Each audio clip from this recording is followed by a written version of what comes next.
요한복음 5장 1절에서 9절입니다. 신약성경 149페이지 요한복음 5장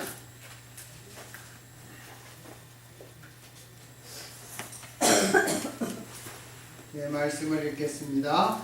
그 후에 유대인의 명절이 있어 예수께서 예루살렘에 올라가시니라. 예루살렘에 있는 양문 곁에 히브리 말로 베데스다라 하는 곳이 있는데 거기 행각 5이 있고 그 안에 많은 병자, 소경, 절뚝발이, 혈기 마른 자들이 누워 물의 동함을 기다리니 이는 천사가 가끔 못에 내려와 물을 동하게 하는데 동안 위에 먼저 들어가는 자는 어떤 병에 걸렸든지 낫게 됨이로라. 거기 38년 된 병자가 있더라.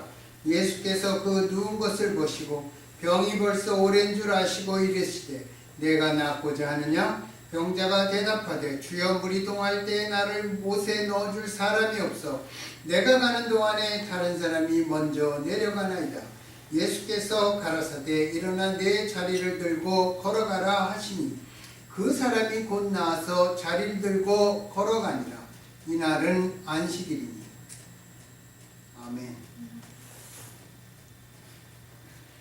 네, 오늘은 저는 이 성경 말씀을 가지고 주로 생각을 하는데 오늘은 이 병자의 마음을 통해서 살아가는 우리들의 모습을 한번 생각해 보려고 합니다. 네,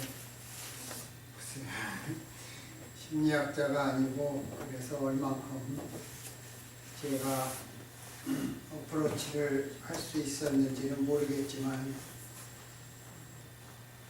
같이 생각을 해보겠습니다. 여러분 작년 1월 31일 날 토요일이었습니다. 뭘 했는지 생각나십니까? 아시는 분 생각해보세요. 3가지, 2가지, 1가지도 생각이 안 나시죠? 네, 저도 생각이 안 나더라고요. 어제 그제 앉아가지고 한 30분씩 계속 이렇게 전혀 생각이 나지 않았습니다. 어디를 가고 누구를 만났고 무슨 이야기를 했는지 무엇 때문에 화를 냈고 무엇 때문에 내가 기뻐했는지 그런 거 하나도 생각이 나지 않았습니다. 극적인 사건이 있었다면 생생하게 기억하는 일들 그런 것들은 있었을 것입니다. 그러나 대부분 그날 우리가 겪었던 일들은 이미 흐릿해졌거나 아니면 기억 속에서 사라져버렸을 것입니다. 작년에서 또한 3, 4년만 거슬러 올라가면 흐릿해진 기억, 그냥 뽀얗게 그렇게만 기억이 보였습니다. 한때 뜨거웠던 이슈들도 급박함은 이미 식어버렸습니다. 또 활발하게 교류했던 친구들도 지금은 소식이 뜸하거나 연락이 서로 안 될 수도 있습니다. 심지어 내가 겪었던 슬픈 현실이나 아팠던 고생도 세월이 흐르면 나에게도 한낱 이야기 한마디에 지나지 않을 것입니다. 여러분 예전에 힘들었을 때 그 오랜 기간 동안 막 아파하고 고민하고 부르짖고 막 그렇게 살았는데 한참 지나면 뭐라고 얘기합니까? 그때는 참 힘들었어. 나도 내 얘기를 그렇게 얘기해요. 남이라면 어떻게 했습니까? 그때 저 좀 힘들었어. 그냥 한마디에 그치. 심지어 내가 지금 겪고 있는 아픔을 우리가 내 옆에 내 이웃에게 얘기하면 아픈가 보다. 한마디 하고 끝납니다. 그래서 함께 기도하는 것이 소중하다고 생각합니다. 기도를 하면 매일 그 기도를 할 거 아니에요. 안 그렇습니까? 바로 옆집에 살아도 한마디 듣고 아프다는 이야기를 막 구구절절 듣고 그냥 한마디 하고 끝나면 그거는 바로 옆에 살아도 바로 옆에 사는 것이 아닙니다. 멀리 떨어져 있어도 우리가 서로의 아픔을 놓고 함께 기도하면 그거는 같이 살아가는 것입니다. 그래서 여러분 부부 사이에도 이것이 참으로 중요한 것입니다. 부부 사이에 같이 살아도 서로의 아픔과 서로의 기도와 서로의 상황을 서로 쉐어하고 기도하지 않으면 함께 살아도 따로 사는 것이라고 생각합니다. 우리가 내 자신도 내 얘기를 기억하지 못하는데 남에게 그것을 기억한다는 것은 좀 무리일 것 같습니다. 그런 말이 있어요. 동천년로 항장곡이다. 이런 말이 있어요. 여러분 모르시죠? 예, 오동은 1000년을 늙어도 항상 똑같은 가락을 짓는다. 그런 말입니다. 또 뭐 이거하고 짝하는 말로 매화는 아무리 추워도 향기를 팔지 않는다. 그런 말이 있어요. 우리가 이런 말들을 좋아합니다. 왜? 변함이 없기 때문에. 근데 왜 좋아할까? 내가 변화가 심하기 때문에 변하지 않는 말을 좋아해요. 내가 작년 오늘 뭐 했는지 기억하지 못하면서 오동이 1000년을 늙어도 똑같은 가락을 냅니다. 그런 말을 그래서 좋아하는 것이 아닌가. 우리가 실제 우리의 삶과 기억을 생각해 보면 그래서 참 덧없다는 생각이 듭니다. 우리의 존재가 덧없으며 물처럼 손안에 쥘 수 없다는 사실에 가슴이 아픕니다. 제가 예전에 나의 믿음은 어떤 믿음일까 그 생각을 하면서 이렇게 바닷가나 커다란 호수 앞에 가서 이렇게 물을 떠갖고 두 손으로 이렇게 받쳤습니다. 그런데 아무리 꼭 두 손을 눌러도 물이 새나가는 것을 보게 됐어요. 이게 믿음도 그런 것일까? 예, 그래서 좀 서글펐습니다. 앞으로 살아갈수록 우리 존재에 대한 상실은 점점 더 심해질 거라는 생각을 해봅니다. 나의 살아온 많은 부분들이 남도 아닌 내 기억 속에서 끊임없이 잊혀지고 있기 때문입니다. 내년이 되면 더 심해질 것입니다. 이런 모습을 생각할 때 이 세상에서 별로 바랄 것이 얼마나 남았을까? 그런 생각을 또 거기까지 해보았습니다.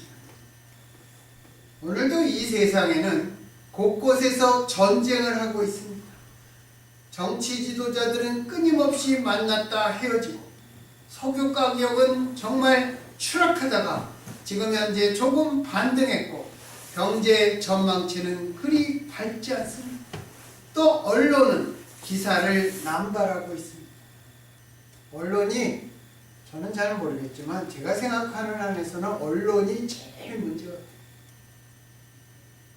그리고 언론 기사를 쓰는 사람들이 복귀하기 위해서 굉장히 자극적으로 별것도 아닌데 나쁘게 쓰는 경우가 많습니다.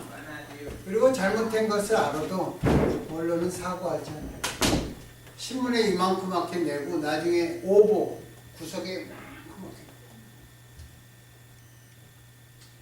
그래서 제 친구들이 전에 몇 년 전에 보면 그 동아일보 편집국장 하는 애가 있고 대사하는 애가 있었는데 둘이 만나면 서로 아주 뭐 그냥 술 안 취했을 때는 야 뭐 니네 잘해라 그냥 그러다가 술이 조금 취하면 야 이 XX들아 그것밖에 못해 그러고 막 진짜로 싸움을 하려고. 서로에 대한 오해도 물론 있고 서로에 대한 그 반감도 있습니다.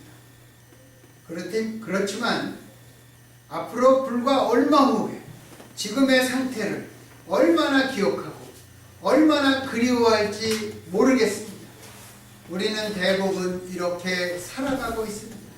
그런데 이 모든 일보다 더 높고 그 이상의 일들이 일어나고 진행되고 있다고 생각합니다. 그것은 영적인 일이고 신령한 것이며 영원한 것입니다. 그것은 돈으로 살 수 없고 죽음이나 질병이 빼앗아갈 수 없는 것들입니다.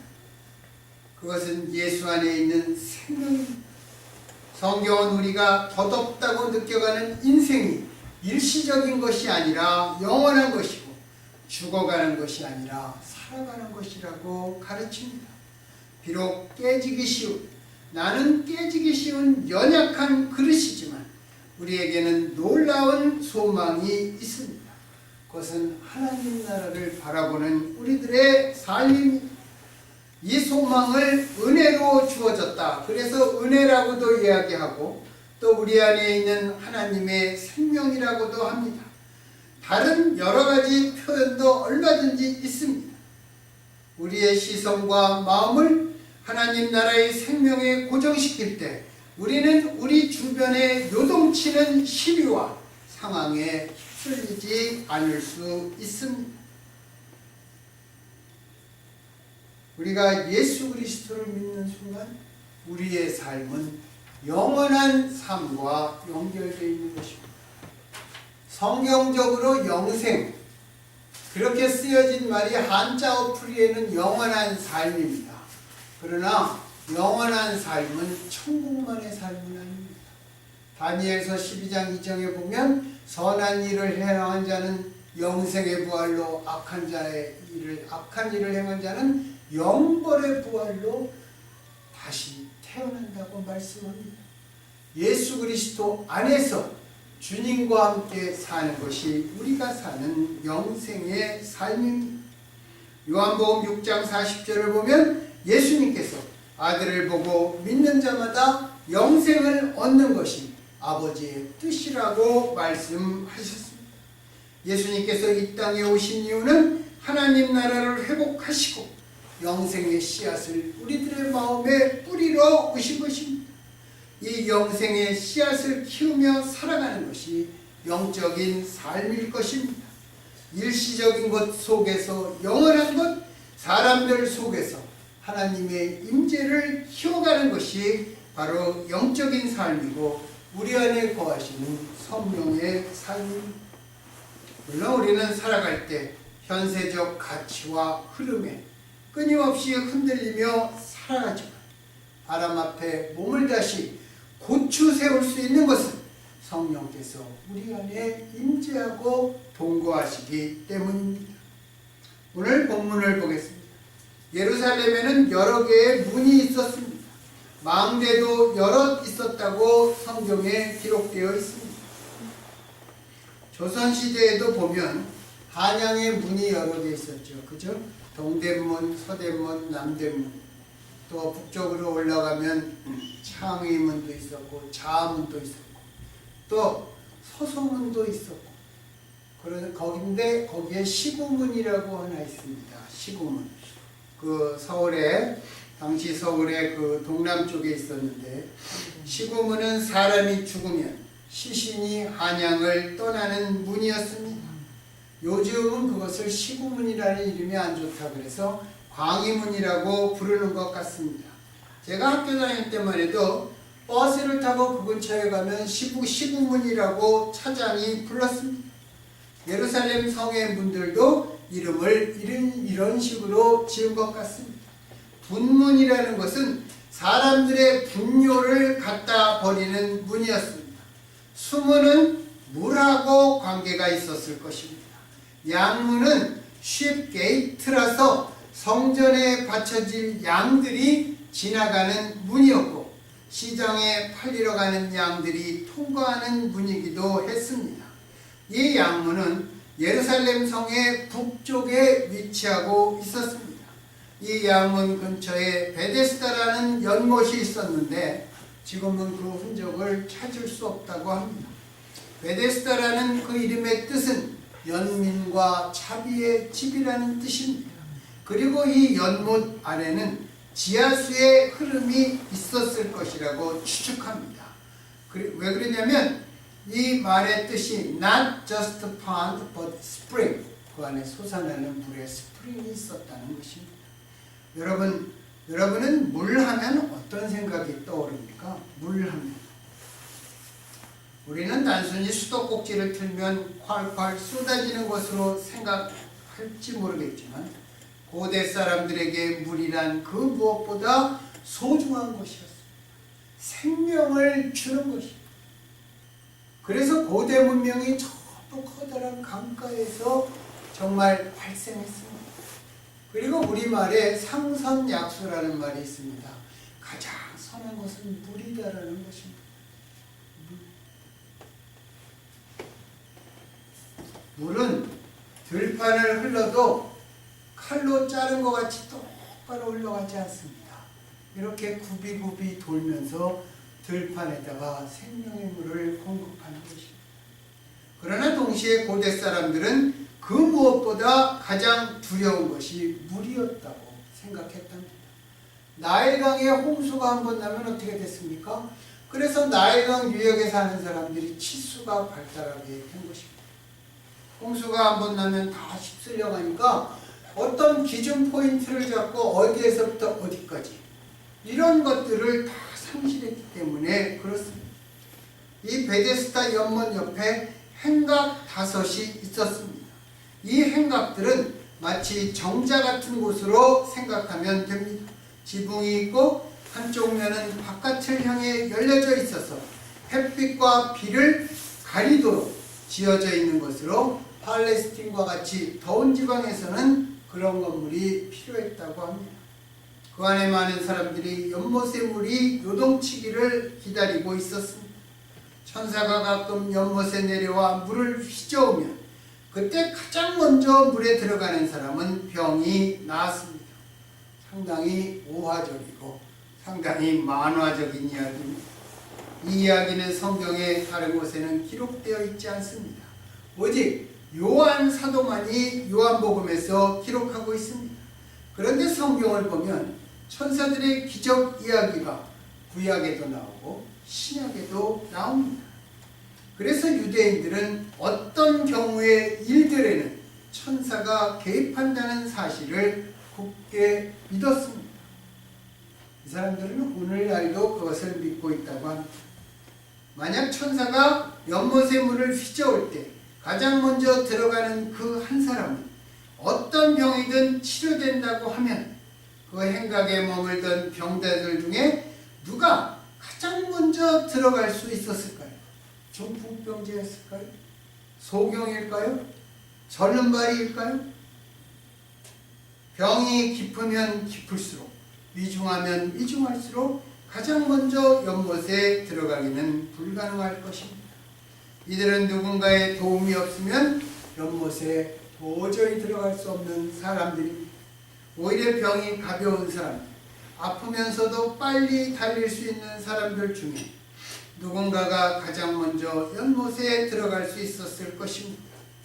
본문에 나오는 이 병자는 38년이라는 긴 기간 동안 다른 사람들이 병이나 기뻐하며 집으로 돌아가는 것을 보았을 것입니다. 얼마나 상대적 박탈감을 느꼈겠습니까? 친구도 가족도 도움이 되지 않고 자기 스스로도 어찌해 볼 도리가 없이 또 해가 갈수록 희망은 점점 없어지고 그는 그럼에도 불구하고 기적이 일어나는 연못가에 누워 있었지만 그는 아무런 혜택도 보지 못하고 여전히 치유되지 못한 채 누워 있었던 것입니다. 천사의 치유하는 기적이 있는 것도 알고 하나님께서 살아계신다는 것도 분명히 알았지만 여러분, 우리가 고통을 당하고 어려움을 겪을 때 이런 마음이 듭니다. 다시 한번 얘기해요. 천사의 치유하는 기적이 있는 것도 알고 하나님이 살아계신다는 것도 분명히 알았지만 그 은혜의 손길은 나와는 무관한 일로 점차 굳어지고 있었던 것입니다. 이러한 상황에서 그 병자는 낫기를 간절히 바라지만 치유될 수 있다는 희망은 달이 가고 해가 가면서 절망과 체험으로 변했을 것입니다. 많은 성경학자들이 본문의 병자는 아마도 중풍병자였을 것이라고 생각합니다. 그런데 6절에 보면 예수님께서 이 병자를 보셨습니다. 그리고 아셨습니다. 그리고 물으셨습니다. 세 가지. 보시고 아시고 물으셨습니다. 얘가 낫고자 하느냐? 그런데 7절을 보면 그 사람이 뭐라고 대답합니까? 나를 못에 넣어주는 사람이 없습니다. 예수님께서 너 왜 안 나고 이렇게 있냐? 그렇게 물어본 것이 아닙니다. 그런데 예수님께서 네가 낫기를 원하느냐? 그런데 이 사람이 뭐라 그랬어요? 나를 못에 넣어주는 사람이 없습니다. 내가 낫고자 하느냐? 이 질문은 너무나 당연한 질문입니다. 병자들에게 가장 첫 번째 소원이 무엇입니까? 병이 낫는 것입니다. 그래도 예수님은 너무나 당연하고 정말 어떻게 보면 바보 같은 질문을 던집니다. 38년이라는 세월, 얼마나 긴 세월입니까? 희망이라고는 이미 사라져버리고 마음가정 깊은 곳에 남은 것이라고는 덤덤한 절망만이 담겨져 있던 그 사람, 그 오랜 세월 속에 치료에 대한 어떤 기대나 바람도 없어진 것입니다. 제가 이걸 전에 한번 얘기했죠. 제가 대학 다닐 때 여학교 선생을 그 예전에 그 서울물리대 바로 건너편에 있었어요. 의대하고 붙어있던 교회에 그 여학교 선생을 하는데 거기에 보면 구두 닦기 이 애들이 제일 많고 거지하는 애들도 있고 그런데 그때 국민학교 5학년이었을 겁니다. 걔가 4학년 정도 나이인데 나이가 그랬다는 얘기입니다. 학교를 못 다니죠. 친구들과 놀다가 팔이 부러져서 걔가 이렇게 팔 부러져서 울고 들어왔습니다. 근데 그거 참 기특한 게 그 한양대학교는 저기 성동도 거기 왕십리 지나서 있잖아요. 거기서 얘가 거기까지 매일 걸어와요.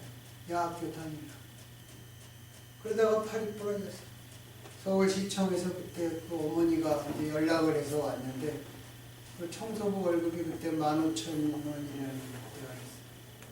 그런데 15,000원이 잘 모르겠습니다. 더 작을 수도 있어요. 촉구론에 갔더니 자기 어머니 한 달 월급하고 똑같은 거예요. 기부사. 어머니가 딱 보니 병신돼도 할 수 없어. 우리 6 식구, 자식 4세, 어머니, 할머니. 너를 고치면 6 식구가 한 달을 굶어야 돼. 우리한테 누가 돈을 빌려? 그러면서 어머니 울면서 가셨어요. 다시 일해야 돼. 돈이 없으니까 자식이 낫기를 간절히 바라면서 각박한 현실 앞에 절망하고 포기하는 거예요. 제가 그때 교목과정에 있는데 선생님들 다 불러갖고 각출해서 좌우지간 기부스를 했습니다. 그리고는 어떻게 된지 모르겠는데 예, 고쳐야 되는 것을 뻔히 알면서 고치지 못하고 포기하는 그러한 현실들이 우리들에게 있어요. 몸이 아픈 38년 동안 몸이 아팠던 사람, 그 사람도 그 마음속에 고쳐지는 간절한 소망이 있었지만 마음의 한편으로 포기하는 심정이 깔려 있었던 것입니다. 그런데 예수님께서 내가 낫고자 하는 그 전곡을 찌르는 질문을 합니다.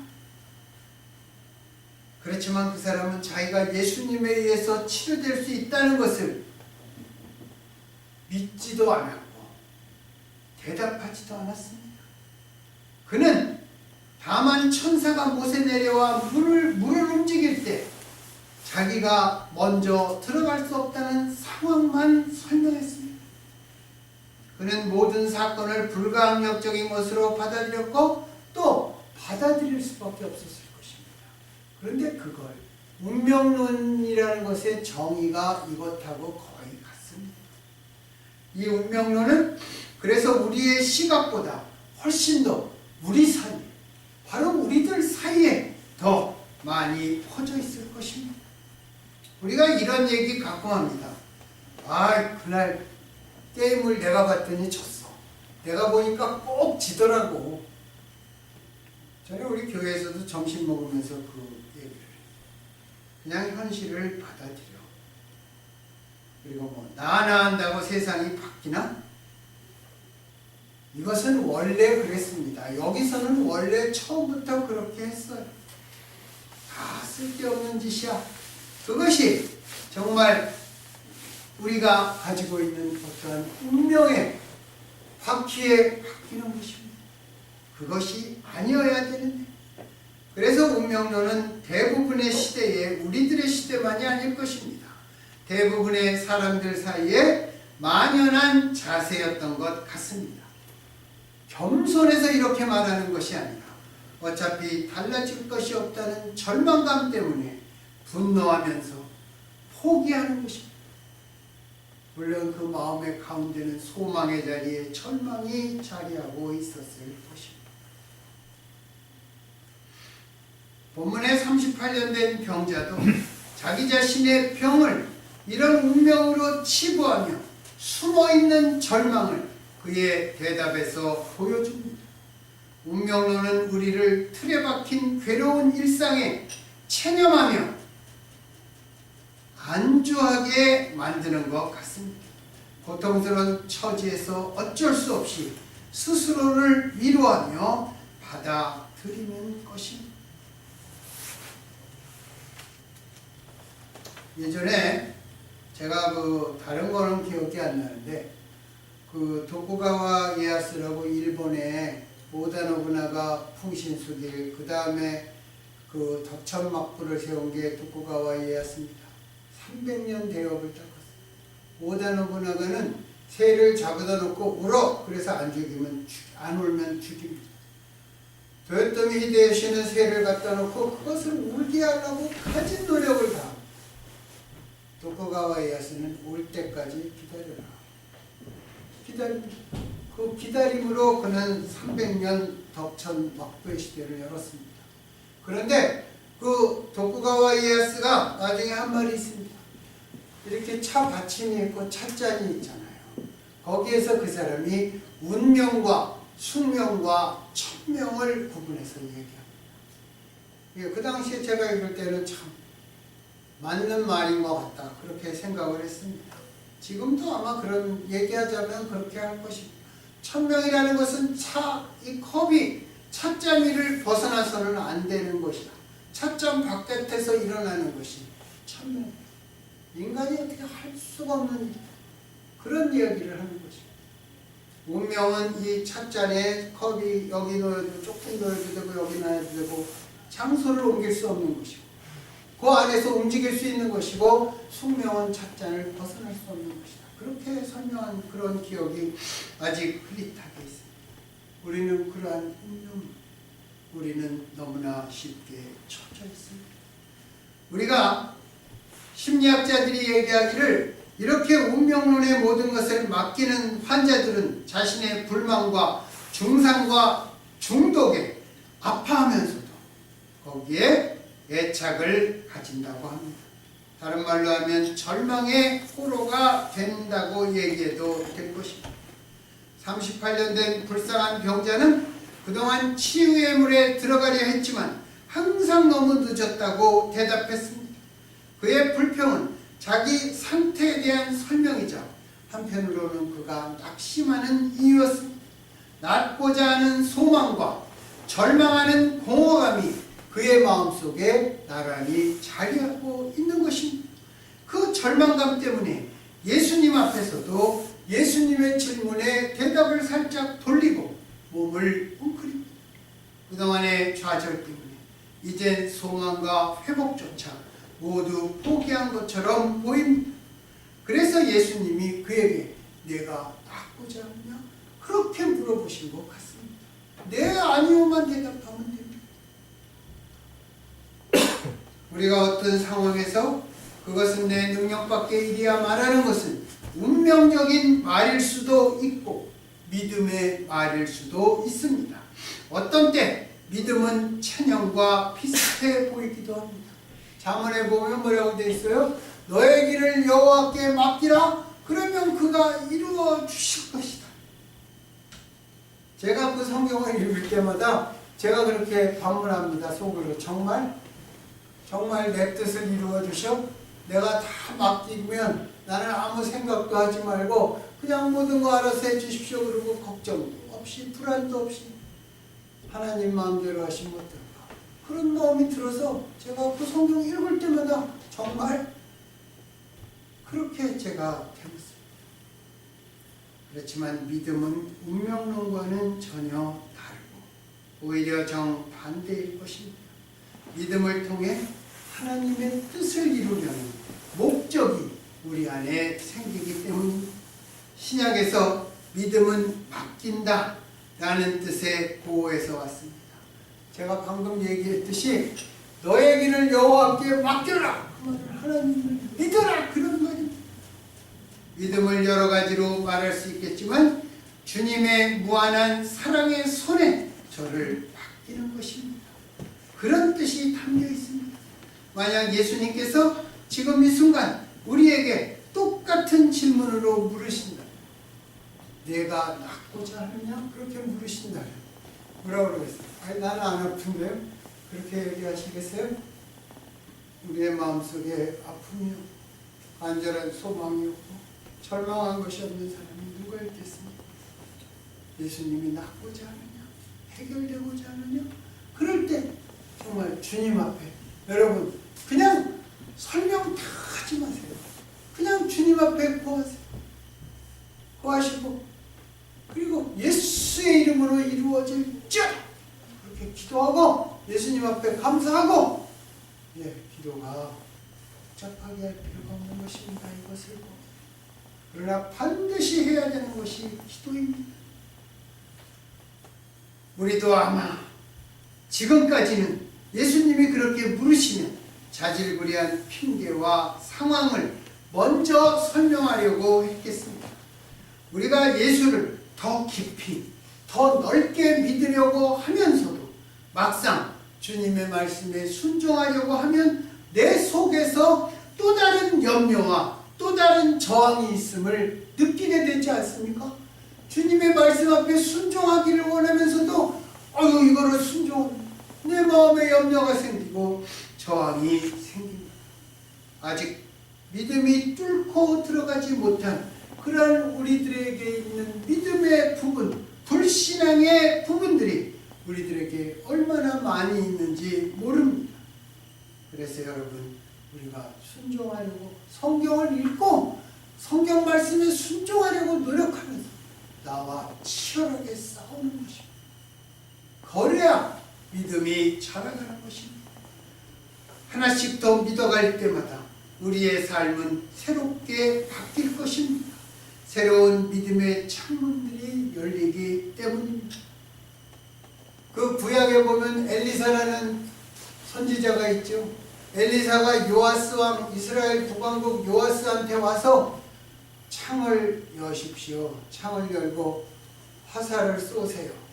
이게 당신이 쏘는 화살이 아람에 대한 구원의 화살이에요. 그리고 쏘고 나니까 방바닥 두드리라는 게 3번만 두드렸다가 야단 맞았잖아요. 대여섯 번을 두드렸으면 진멸했을 것입니다. 새로운 그러한 믿음의 창이 열린다는 것입니다. 믿음의 사람은 믿음의 결과를 우리가 믿는 믿음의 대상에게 맡길 수 있을 정도로 철저하게 믿는 법을 배워가야 합니다. 마음 같아서는 다 알고 싶고 내 힘으로 모든 것을 다 하고 싶지만 결국 그럴 수 없는 부분까지 세밀하게 역사하시는 하나님께 맡기는 것이 믿음의 사람입니다. 이런 성장을 희망하는 것, 또 그 가능성만이라도 믿는 믿음이 2016년에 우리와 동행하길 소원합니다. 지금까지 살아온 방식을 떨쳐버리고 일어나 내 자리를 들고 걸어가라. 그 명령 앞에 우리 모두가, 우리뿐만이 아니라 우리의 가정, 우리의 직장, 우리의 관계 모든 것이 치료받고 새롭게 일어서기를 소원합니다. 여기서 38년 된 병자는 누굽니까? 그 사람은 이스라엘을 나타냅니다. 5개의 행각은 율법서 모세 오경을 나타내는 것입니다. 율법이란 사람들의 죄는 알게 하지만 그것을 결코 고쳐줄 수는 없는 것입니다. 율법은 한 인간의 연약함은 드러내지만 그것을 결코 치료해 주지는 못하는 것입니다. 여기서 38년 된 병자는 개인적으로 누구입니까? 바로 납니다. 예수님께서 수많은 병자들과 죄인들 중에서 나은 사람을 보시고 나를 아시고 찾아오신 것입니다. 그래서 예수님은 언제나 내가 예수님과 1대1로 만날 때 예수님은 언제나 우리에게 나는 한 사람을 찾노라 그렇게 말씀하시는 것입니다. 그리고 그 한 사람이 바로 누굽니까? 바로 나입니다. 예수님께서 나 한 사람을 항상 찾아오시는 것입니다. 지금까지 오랫동안 익숙해졌던 생각과 행동에 그 자리를 들고 일어나서 새로운 2016년을 손에 손잡고 새로운 믿음과 소망으로 새롭게 다 함께 걸어가는 우리 모두가 예수님 이름으로 축원합니다. 기도하겠습니다.